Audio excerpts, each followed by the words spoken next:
அப்படியே தண்ணி போல் கோரி ஊற்றி நம்ம சாப்பிட்டோம்னா இட்லியோட அவ்வளோ ஒரு டேஸ்ட்டாக இருக்கும். ட்ரை பண்ணி பாருங்கள்.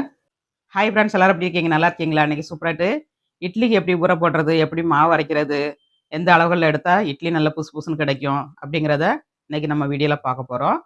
ரொம்ப கரெக்டாகிட்டு நம்ம பண்ணோம்னா இட்லி வந்து நல்லா சூப்பராக கிடைக்குங்க.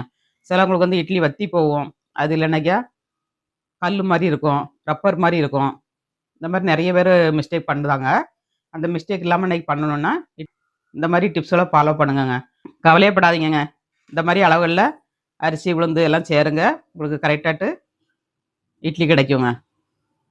டேஸ்ட்டாகவும் இருக்கும், நல்லா துணியில் ஒட்டாமல் வரதுக்கு சின்ன சின்ன டிப்ஸ் எல்லாம் ஃபாலோ பண்ணுங்கள். இட்லி நல்லா வெள்ளையாகவும் வரணுன்னா இந்த டிப்ஸை பாருங்கள், சூப்பராக கிடைக்கும் உங்களுக்கு இட்லி வந்து. இப்போ தேவையான பொருட்கள் நம்ம எடுத்துக்கிடலாங்க. இதில் வந்து அரிசி எடுத்து ஊற போட்டுக்கலாம். நான் 5 கிலோ அரிசி பை தான் வாங்குவேன் எப்போதும். நாங்கள் 2 பேர்னால ஜாஸ்தி காலியாகாது. ஒரு வாரத்துக்கு ஒருக்க தான் மாவு அரைப்பேன். 5 டம்ளரே அதிகமாக வருங்க எனக்கு. 1 tumbler, 2 tumbler, 3 tumbler, 4 tumbler, 5 tumbler. 5 kilo பை வாங்குவேன். மேலே இருக்கிறத அப்படியே கட் பண்ணி எடுத்துகிட்டு ஒரு மூடி போட்ட டப்பாவில் வச்சு தூக்கி அப்படியே உள்ளே வச்சுருவாங்க. ரொம்ப ஈஸியாக இருக்கும் எடுக்கிறதுக்கு. அதனால் இந்த மாதிரி பையோடே வச்சுருவேன். சீக்கிரம் கெட்டும் போகாது. நம்ம தட்டி வச்சோம்னா சீக்கிரம் வண்டு வந்துடுங்க. இந்த மாதிரி கவர்லேயே வச்சு வைங்க, சீக்கிரம் மட்டும் கெட்டு போகாது. இட்லி அரிசி நம்ம எடுத்தாச்சு. 5 டம்ளர் எடுத்துருக்கேன். சிலவங்க வந்து 4க்கு 1 போடுவாங்க. 4க்கு 1 போடுறதோட 5க்கு 1 போடுங்க. இட்லி வந்து நல்லா சூப்பராக கிடைக்கும் உங்களுக்கு. நான் எப்போதும் 5க்கு 1 தான் போடுவேன்.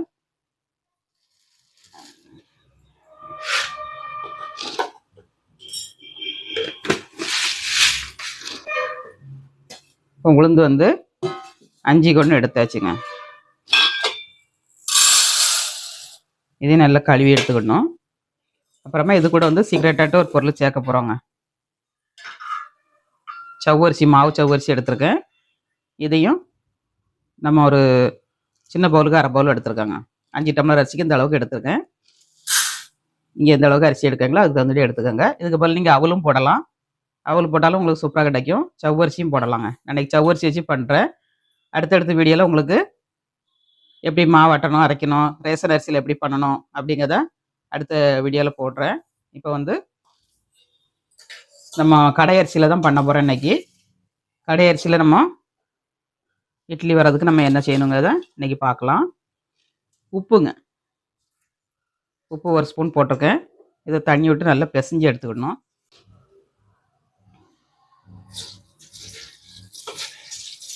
உப்பு போட்டாச்சு. நம்ம 1 ஸ்பூனு தண்ணியை விட்டு நல்லா பிசைஞ்சு எடுத்துக்கணும். இட்லி வந்து நல்லா ஒயிட்டாக வருங்க. இந்த மாதிரி பிசைஞ்சு எடுத்து நம்ம க்ளீன் பண்ணி போட்டோம்னா இட்லி வந்து நல்லா ஒயிட்டாக வரும்.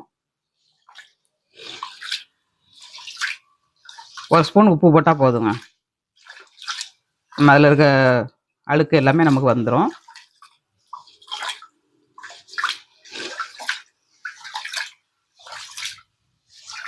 இப்போ நல்லா பிசைஞ்சாச்சு. இது தண்ணி விட்டு நல்லா 2-3 மட்டும் கழுவி எடுத்துக்கலாம்.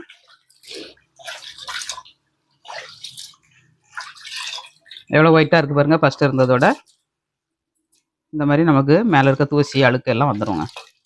இது நல்லா கழுவி எடுத்துக்கலாம். அரிசி நல்லா கழுவி எடுத்தாச்சுங்க. இது ஒரு 3 மணி நேரம் நல்லா ஊறணும். இப்போ மூடி வச்சுக்கலாம். ஃபஸ்ட்டு அரிசி கழுவி எடுத்தாச்சு. அடுத்தது உளுந்துங்க. உளுந்தையும் 4-5 மட்டும் நல்லா கழுவி எடுத்துக்கலாம். வடைக்குன்னா நம்ம 1 மணி நேரம் ஊற வைக்கணுங்க. இட்லிக்கு வந்து 3 மணி நேரம் ஊற வைங்க. டைம் கிடச்சிச்சின்னா அரிசி ஊறும்போதே நீங்கள் கழுவி வச்சுருக்கோங்க, நல்லா ஊறிடும். நம்ம கிரைண்டரில் போடுறதுக்கு ஒரு 1/2 மணி நேரத்துக்கு முன்னாடி நம்ம ஃப்ரிட்ஜில் வச்சு எடுத்தோம்னா நமக்கு நல்ல மாவு உப்பி வருங்க. இட்லியும் நல்ல பந்து மாதிரி வரும். அதனால் ஒரு 1/2 மணி முன்னாடி ஃப்ரிட்ஜுக்குள்ளே எடுத்து வச்சுக்கோங்க தண்ணியோட. அந்த தண்ணியை நம்ம விட்டு அரைச்சிக்கலாம். இதை நம்ம நல்லா கழுவி எடுத்துக்கலாங்க.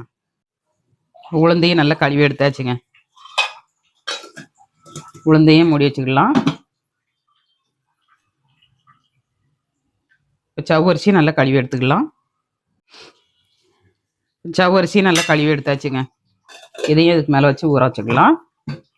ஒரு 3 மணி நேரம் கழித்து நம்ம அரைக்க ஸ்டார்ட் பண்ணலாங்க. இப்போ வந்து நான் 5 மணிக்கு ஊற போட்டிருக்கேங்க. 8 மணிக்கு நான் அரைக்க ஸ்டார்ட் பண்ணுவேன். 9 மணிக்குள்ள அரைச்சி முடிச்சிருவேன். அரைச்சி முடிச்சு வச்சாச்சுன்னா காலையில் வந்து நம்மளுக்கு பொங்கி வரும். மாவு வந்து கீழே சாடாது. நேரத்தோடு நம்ம அரைச்சி வச்சிட்டோம்னா 4 மணிக்கு 5 மணிக்கெலாம் அரைச்சி வச்சிட்டேன்னா காலையிலக்குள்ளே கீழே பொங்கி சாடிடுங்க. ஏன்னா நம்ம காலையில் 5 மணிக்கு 6 மணிக்கு தான் எந்திப்போம். எந்திக்கும் போது பார்த்தீங்கன்னா மாவு புறம் கீழே கொட்டி கிடக்கும்.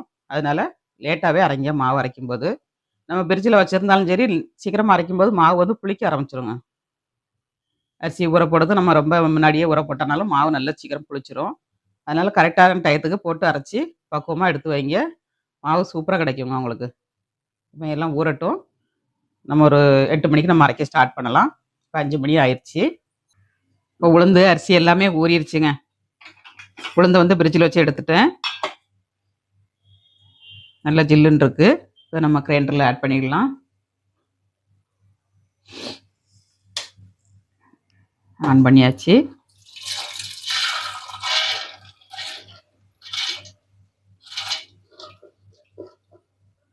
இவ்வளோ தண்ணியை கொஞ்சம் வடிகட்டி எடுத்து வச்சுருக்காங்க. அந்த தண்ணியை விட்டு நம்ம அரைச்சிக்கிடலாம்.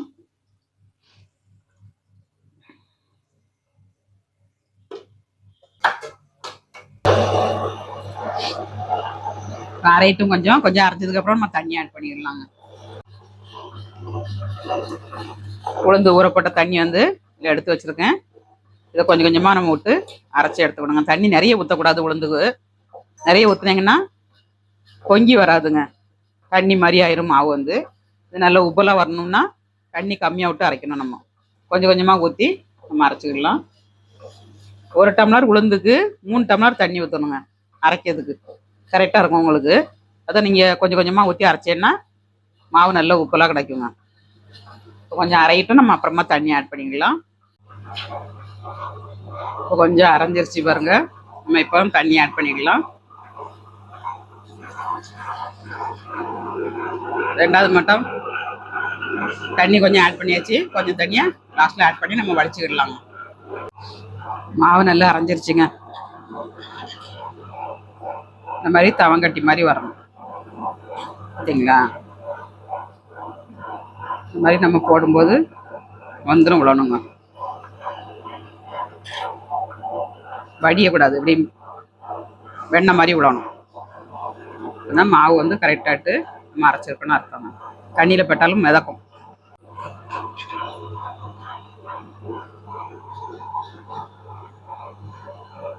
எப்படி மிதக்கு பாருங்க. இந்த மாதிரி மிதக்கணுங்க. மிதந்தால் தான் மாவு வந்து நம்மளுக்கு சூப்பராக கிடச்சிருக்குன்னு அர்த்தம்.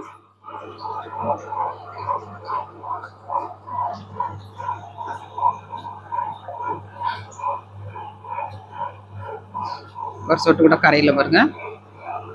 இந்த மாதிரி அரைச்சி எடுத்துக்கணுங்க.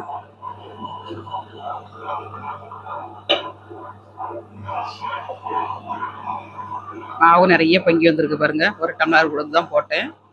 1 டம்ளர் உளுந்துக்கு எவ்வளோ மாவு வந்திருக்கு பாருங்க. நான் எப்போதுமே குழவியை வெளியில் எடுக்க மாட்டாங்க. அப்படியே வச்சு அரைச்சிருவேன்.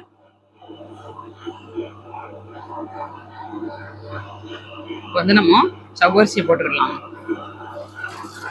சவ்வரிசி நல்லா ஊறிடுச்சு.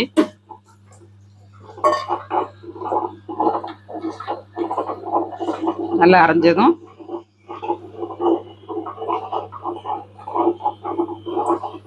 நல்லா அரைஞ்சிருச்சு பாருங்க. போட்டோடனே இப்போ நம்ம அரிசியை போட்டுக்கலாம்.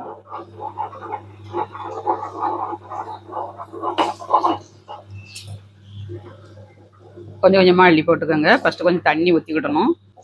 அரிசி வந்து சிக்கிக்கிடுங்க. அதனால் கொஞ்சம் தண்ணி ஆட் பண்ணிக்கோங்க. இப்போ எல்லா அரிசியும் நம்ம போட்டுக்கலாம்.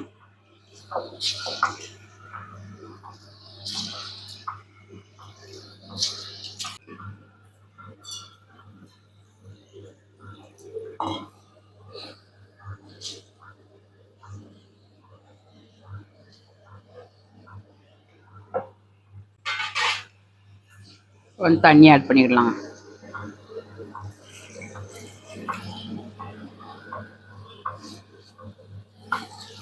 எப்போதுமே மாவு அரைக்கிறதுல தான் இட்லி சூப்பராக கிடைக்குங்க.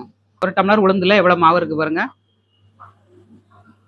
இந்த மாதிரி மாவு வரணும். தண்ணி ஊற்றியாச்சுன்னா அப்படியே இலக்கமாக தான் இருக்குமா தவிர மாவு உப்பலாவே வராதுங்க. அதனால் இந்த மாதிரி தண்ணி கம்மியாக விட்டு அரைச்சி எடுத்துக்கோங்க. ஞாபகம் வச்சுக்கோங்க, ஒரு டம்ளர் உளுந்துக்கு 3 டம்ளர் தண்ணிங்க.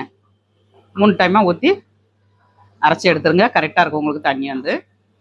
உளுந்த மூடி வச்சுக்கலாம். அரிசி அரையட்டும். அரிசி அரைட்டும் வலிச்சு ஊற்றிடலாம். மாவு நல்லா அரைஞ்சிருச்சுங்க. இந்த மாதிரி லைட்டாக குருணையாக இருக்கணும். ரொம்ப மையாக அரைக்கக்கூடாது. ரொம்ப மையாக அரைச்சிங்கன்னா இட்லி வந்து வலுவலுன்னு இருக்கும். இதுதான் நல்ல பூ மாதிரி வருங்க. இந்த மாதிரி இருக்கணும். இதே அளவில் அரைச்சிக்கோங்க. இப்போ வலிச்சு எடுத்துக்கலாம். மாவு வந்து நம்ம உளுந்து கூட வலிச்சு எடுத்துக்கலாம்.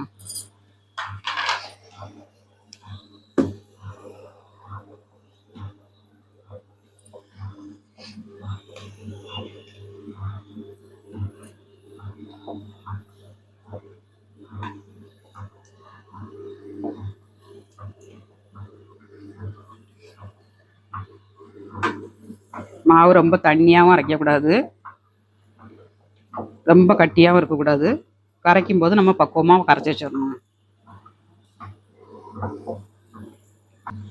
இது கூட வந்து நீங்கள் ஒரு கப்பு பச்சரிசியும் போடலாம். பச்சரிசி போட்டாலும் இட்லி வந்து நல்ல பஞ்சு போல் கிடைக்கும். தோசையும் நல்லா அழகாக வரும்.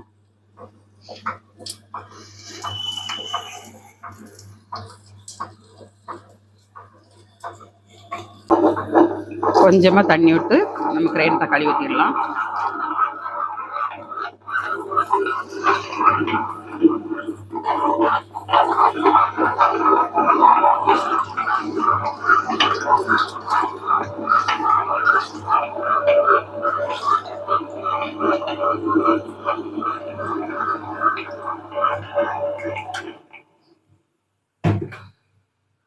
நம்ம கொஞ்சமாக தண்ணி விட்டு நம்ம கிரைண்டரை சுற்ற விட்டோம்னா இந்த கல்லில் இருக்க மாவெல்லாம் வெளியில் வந்துடுங்க. இந்த இடையில இருக்க மாவெல்லாம் வெளியில் வந்துடும். கழுவுறதுக்கு ஈஸியாக இருக்கும்.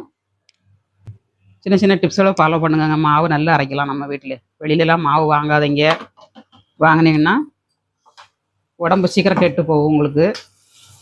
வீட்டிலே அரைச்சி குழந்தைகளுக்கு ஆரோக்கியமாக சாப்பாடு கொடுங்க. இதில் வந்து நம்ம உப்பு ஆட் பண்ணிக்கலாம். கல் உப்பு தான் போட போகிறேன். இங்கே மாவுலேயே போட்டு அரைக்கணுனாலும் அரைச்சிக்கோங்க லாஸ்ட்டில். அது இல்லாட்டி இப்படி போட்டு மிக்ஸ் பண்ணி வச்சுக்கோங்க. கரைஞ்சிரும். காலையிலேக்குள்ளே நமக்கு கரைஞ்சிரும். இப்போ கரைச்சி வச்சுக்கலாம்.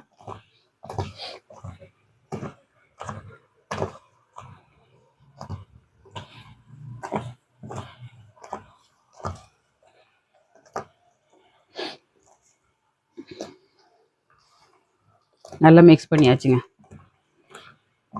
அடியில் வரைக்கும் கொடுத்து மாவு மிக்ஸ் பண்ணணும். சிலவங்க வந்து கரைக்கிறது அடியில் வந்து மாவு அப்படியே உறைஞ்சிருக்குங்க. அரிசி மாவு வந்து மேலே தான் உளுந்த மாவு இருக்கும். அதனால் அடி வரைக்கும் நல்லா கையை கொடுத்து நல்லா கரைச்சி எடுத்துக்கோங்க.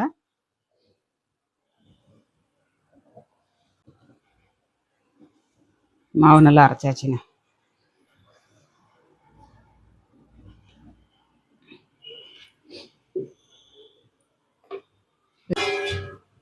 இந்த மாதிரி அடியில் ஒரு பிளேட் வச்சு இதுக்கு மேலே நீங்கள் வச்சிங்கன்னா மாவு கீழே பொங்கி சாடினாலும் கிச்சன் கவுண்டர் டாப்பில் ஆகாதுங்க.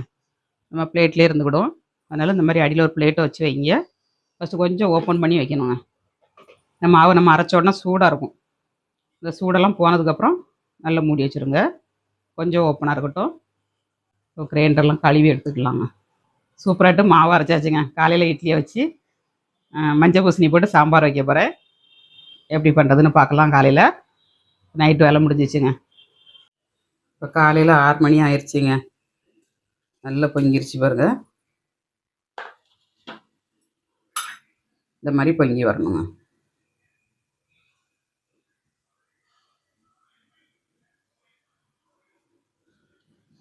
ரேசை நம்ம மிக்ஸ் பண்ணி விட்டோம்னா கிளச்சாடாது. அப்படியே கொறி ஊற்றினீங்கன்னா இட்லி வந்து நல்லா புசு புசுன்னு கிடைக்குங்க. இப்போ பொங்கி சாடிடும். அதனால் நம்ம மிக்ஸ் பண்ணி வச்சிடலாம். ஓரத்தில் இருக்க மாவெல்லாம் இந்த மாதிரி வலிச்சு விட்டுருணுங்க. அப்படியே வச்சிங்கன்னா சீக்கிரம் மாவு புளிச்சிரும். எப்போ மாவு எடுத்தாலும் சரி நம்ம இந்த மாதிரி வலிச்சு விட்டு நம்ம வச்சு விடணும். மூடி வச்சுக்கலாம். இதுக்கு ஒரு சாம்பார் வச்சுக்கிடலாங்க. சாம்பாருக்கு வந்து சின்ன வெங்காயம், பூண்டு, பச்சை மிளகாய், பரங்கிக்காய், நாங்கள் பூசணிக்கான்னு சொல்லுவோம். நிறைய பேர் பரங்கிக்கான்னு சொல்லுதாங்க. எங்கள் ஊர் சைடில் நாங்கள் பூசணிக்காமோ. 2 தக்காளி நறுக்கி வச்சுருக்கேன், 2 பச்சை மிளகாங்க. அப்புறமா 1 டம்ளர் பாசிப்பயிறு. துவரம்பருப்புலையும் பண்ணலாம், 2 மிக்ஸ் பண்ணியும் பண்ணலாம். நீங்கள் அன்றைக்கி வெறும் பாசிப்பயிரில் படுது. பாசிப்பயிறு வந்து சீக்கிரம் அவிஞ்சிருங்க. பரங்கிக்காயை நம்ம கூட போடுறதுனால சீக்கிரமாக அவிஞ்சிரும். அதனால தனி பாசிப்பருப்பில் போட்டு பண்ண போகிறேன். இதை வாஷ் பண்ணி எடுத்துக்கலாம்.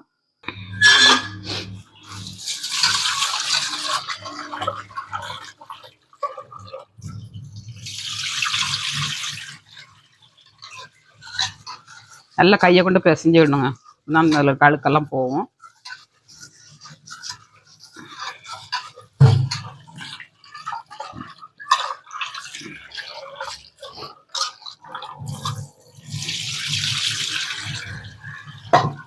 நல்லா கழுவி எடுத்தாச்சு.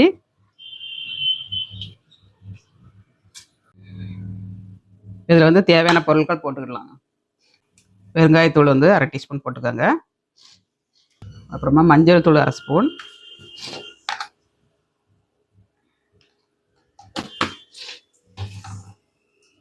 சின்ன வெங்காயங்க ஒரு கைப்பிடி அளவு சின்ன வெங்காயம் போடுங்க. ரொம்ப நல்லாயிருக்கும் சாம்பார் வந்து. எப்போதுமே டிஃபன் சாம்பாருக்கு வந்து சின்ன வெங்காயம் போட்டு பண்ணுங்க, அட்டகாசமாக இருக்கும். 2 பச்சை மிளகா, ஒரு பூண்டு, சின்ன பூண்டை உரிச்சு போட்டிருக்கேன். பரங்கிக்காய் ஆட் பண்ணிடலாம். அப்புறமா தக்காளிங்க, இது கூட ஒரு கொத்து கருவேப்பிலை, கொஞ்சமாக மல்லித்தலைங்க போட்டு அவிங்க. நல்லா வாசனையாக இருக்கும் சாம்பார் வந்து. முங்குற அளவுக்கு தண்ணி வச்சு நம்ம வேக விட்டுக்கிடலாங்க. இப்போ எல்லாமே மிக்ஸ் பண்ணியாச்சுங்க. குக்கர் அடுப்பில் வச்சுக்கலாம். இப்போ அடுப்பை ஆன் பண்ணிவிட்டு குக்கரை மூடி வச்சுடணுங்க. குக்கரை மூடி வச்சுக்கலாம். ஒரு 3 விசில் விடட்டுங்க. நம்ம அடுப்பு ஆஃப் பண்ணிடலாம். இப்போ இட்லி குக்கரில் வந்து தண்ணி வச்சாச்சுங்க. நல்லா சூடாகட்டும். நம்ம அதுக்குள்ள இட்லி தட்டில் மாவு ஊற்றிக்கலாம்.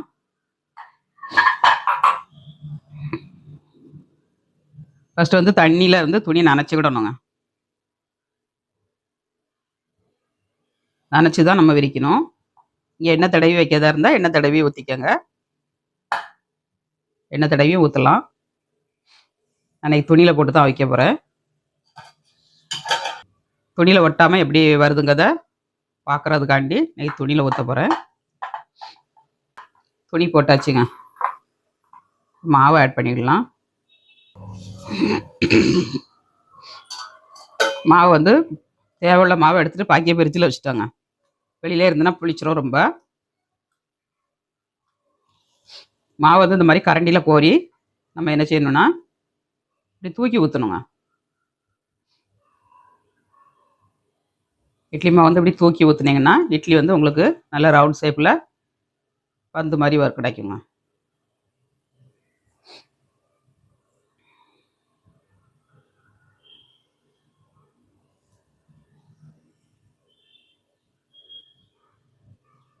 சின்ன சின்ன டிப்ஸ்களை ஃபாலோ பண்ணிங்கன்னா இட்லி வந்து உங்களுக்கும் சூப்பராக கிடைக்குங்க.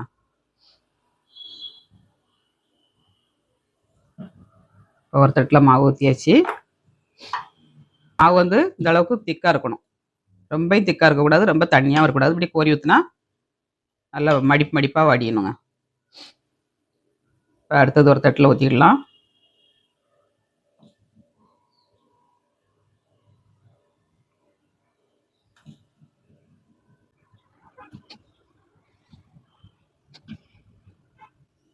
ரெண்டு தட்டிலையும் ஊற்றியாச்சுங்க.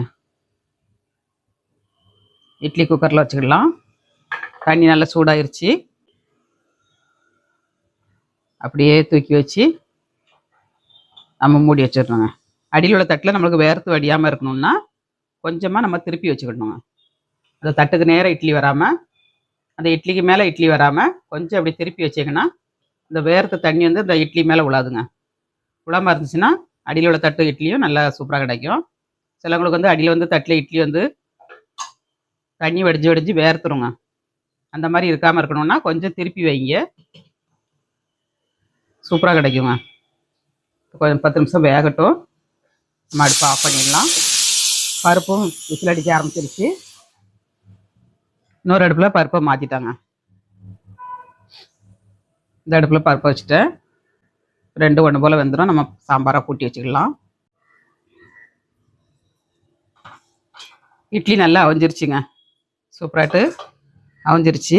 ஒரு ஸ்டிக் வச்சு குத்தி பார்க்கலாம். நல்லா ஒட்டாமல் வந்துருக்கு பாருங்கள். இந்த மாதிரி வந்துச்சுன்னா நம்ம அடுப்பை ஆஃப் பண்ணிடணுங்க.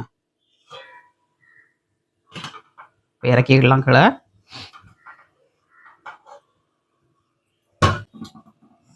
அப்புறமா குக்கரில் பருப்பும் நல்லா வெந்துருச்சு.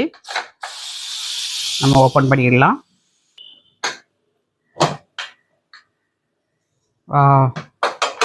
சூப்பராக வந்திருக்குங்க. நம்ம கருவேப்பிலை தழை மல்லித்தலையெல்லாம் போட்டு வேக வச்ச உடனே மனம் அப்படியே ஒரு மனம் மணக்குங்க. குறை ஓப்பன் பண்ண உடனே இந்த மாதிரி பருப்பு வந்து மலர்ந்து வரணும். ரொம்ப குழையக்கூடாது. குழஞ்சிச்சின்னா குழன்னு ஆயிரும் சாம்பார் வந்து. அதனால் இந்த மாதிரி ஸ்டேஜில் 3 விசில் வச்சேன்னா கரெக்டாக வந்துடும். ஊற வச்சிங்கன்னா 2 விசில் விட்டால் போதுங்க. 2 ஸ்பூன் சாம்பார் பொடி எடுத்து வச்சுருக்கேன். மிளகாய் நம்ம ஆட் பண்ணியிருக்கோம். அதனால் 2 ஸ்பூன் சாம்பார் பொடி போட்டால் போதும். இந்த மாதிரி மிக்ஸ் பண்ணி கரைச்சி ஊற்றுங்க. கட்டி இல்லாமல் கிடக்கும்.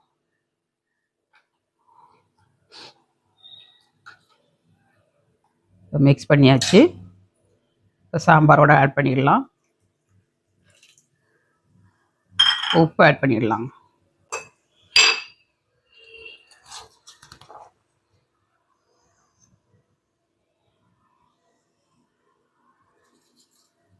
சாம்பாருக்கு உப்பு போட்டாச்சு.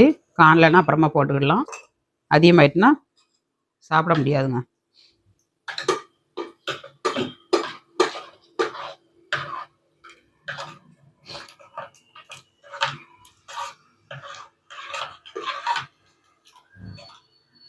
நம்ம கொதிக்க விட்டுக்கிடலாங்க. கொஞ்சமாக தண்ணி ஆட் பண்ணி நம்ம கொதிக்க விட்டுக்கிடலாம். ரொம்ப திக்காக இருக்குது.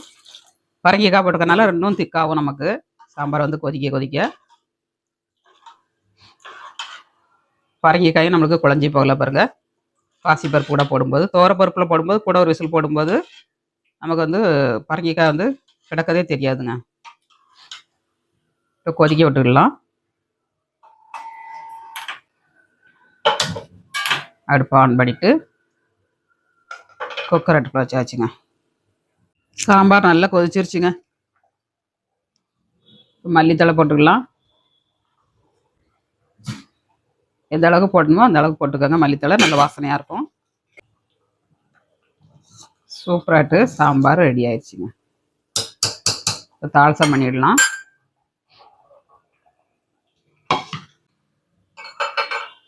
ஒரு கடாய் அடுப்பில் வச்சாச்சு. எண்ணெய் ஆட் பண்ணிடலாம். எண்ணெயும் ஆட் பண்ணியாச்சுங்க. கடுகு 1/2 ஸ்பூன், ஜீரகம் 1/2 ஸ்பூன், 2 காஞ்ச மிளகாங்க, அப்புறமா ஒரு கொத்து கருவேப்பிலை,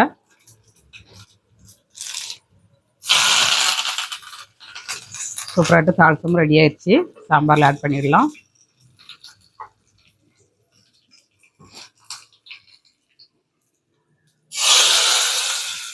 அருமையான மஞ்சள் பூசணி சாம்பார் ரெடிங்க. மஞ்சள் பூசணி சாம்பாரை பாத்திரத்தில் மாற்றிடலாம்.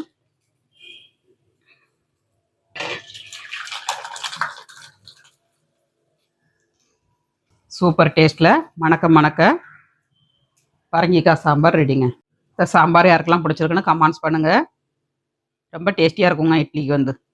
இட்லிக்கு தோசைக்கு சாதத்தோட சாப்பிட்ணுன்னா கொஞ்சோண்டு நீங்கள் புளி கரைச்சிக்கோங்க. அல்ல கூட 2 தக்காளி பழம் போட்டுக்கோங்க. டேஸ்ட் அட்டகாசமாக இருக்கும். இட்லி நம்ம எடுத்துக்கிடலாங்க. இட்லி வந்து எவ்வளோ சாப்பிட்டா கஞ்சி மாதிரி இருக்குன்னு பார்க்கலாம்.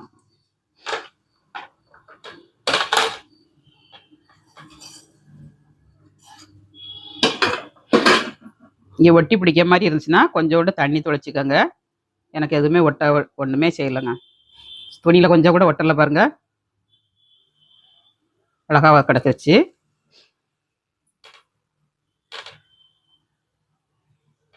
எவ்வளோ எம்மியாக வந்திருக்கு பாருங்கள். இட்லி வந்து சூப்பராக கிடைக்குங்க. இட்லி வந்து உங்களுக்கு எவ்வளோ பூ மாரி இருக்கு பார்த்தீங்களா? லைட்டா குருணையா அரைக்கணும். ரொம்ப குருணையாவும் இருக்கக்கூடாது. நல்லா புசு புசுன்னு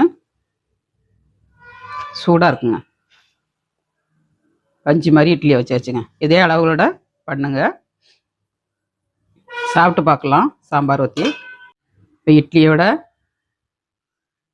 சாம்பார் ஊத்தி சாப்பிட்டு பார்க்கலாங்க.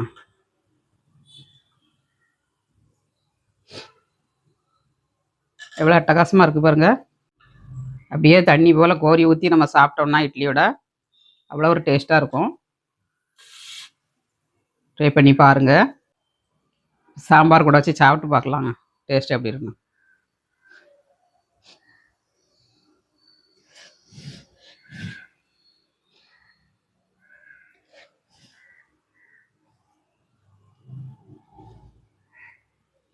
உண்மையிலே வேற லெவல்ல இருக்குங்க டேஸ்ட்டு.